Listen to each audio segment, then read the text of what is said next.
Gandang araw, ayan nandito po ako sa aking munting hardin. Ayan ang aking tataniman ko po ng ubi, ayan siya. Nandito ako ngayon sa aking munting terrace at aasikasuhin ko ang pagtataniman ko ng ubi ulit. Naani ko na yung ubi kaya magtatanim ako ulit. Ang aking pong gagawin ay tatanggalan ko pa ng mga ugat-ugat yung langganang pinagkukayan ko ng ubi. Ayan po. Marami kasi siyang mga ugat-ugat kaya tinanggal ko yung kanyang mga ugat-ugat para pag nagtanim ako ulit ay magpatubo ako ulit. Gagawin ko po ay lalagyan ko po yan ng mga dahon. May mga kinumpos-kumpos akong dahon, mga winawalis-walis ko na dahon. Ayan. Ibabaon ko yan dyan sa pinakailalim at sa mga gilid-gilid ng aking tataniman ng aking ubi. 3 beses na ako nakapagtanim. Pangatlong beses ko na itong pagtatanim ng ubi. Nakaani na akong 2 beses. Kaya ayan, naglalagay ako ng mga dahon na aking mga winawalis-walis sa paligid-ligid. Kinukumpos ko po yan yung mga dahon na yan. Mga ilang linggo ko na yung pinag-wawalis. Pinag-ipon-ipon ko na winawalis ko dito sa aking harap ng aming bahay.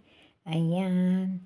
Araw-araw ako nagwawalis, umaga't hapon, at yung mga dahon na yan na aking ginagawang compost. Ayan. Yan ko po yung kinukuha, yung araw-araw na nalalaglag ng mga dahon mula sa aking mga halaman, sa bougainvillea, at saka dyan po sa puno ng aratilis. Ayan. Yan po nanggaling mga dahon na yan na aking iniipon araw-araw. Winawalis ko po siya at kinukumpos. Ngayon po, ilalagay ko na yan siya dyan. Sasama ko siya sa lupa na kung saan tataniman ko ng ubi. Ayan. Para magtaba ang lupa at maging malusog ang aking itatanim. Tatanim ako ng ubi ulit. Pangatlong beses ko na ito na pagtatanim. Kaya ayan, nawa na ang pagtatanim ko na ito maging success ulit, at sa susunod na panahon, pag-ani ko ay makakuha naman ako ng mas marami-rami. Ayan. Kaya ayan, ang ginawa ko, inaayos ko ang aking pagtataniman ulit. Yan, tinatanggalan ko siya ng mga ugat-ugat at saka mga bato-bato.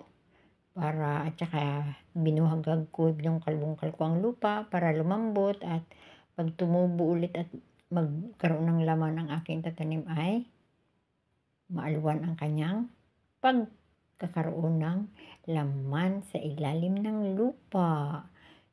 Yan, ganyan lang po ang aking ginagawa. Mga kinukumpos ko po, pinaghalo-halo ko yan, at ang mga dating mga lupa dyan ay pinaghalo-halo ko sa mga aking kinumpos para maging masustansya ulit ang lupa at merong ayan yung aking inani yung nakaraan. Ayan, diniligan ko na at tinanim ko ng aking ubi. Harinaway siya tumubo at ayan, winalis-walis ko na yung mga ugat-ugat na aking mga pinagtanggal-tanggal at patuyuin ko yan. At susunod na araw ay ilalagay ko na naman yan siya sa ibang lalagyan. Ayan. Thank you very much for watching.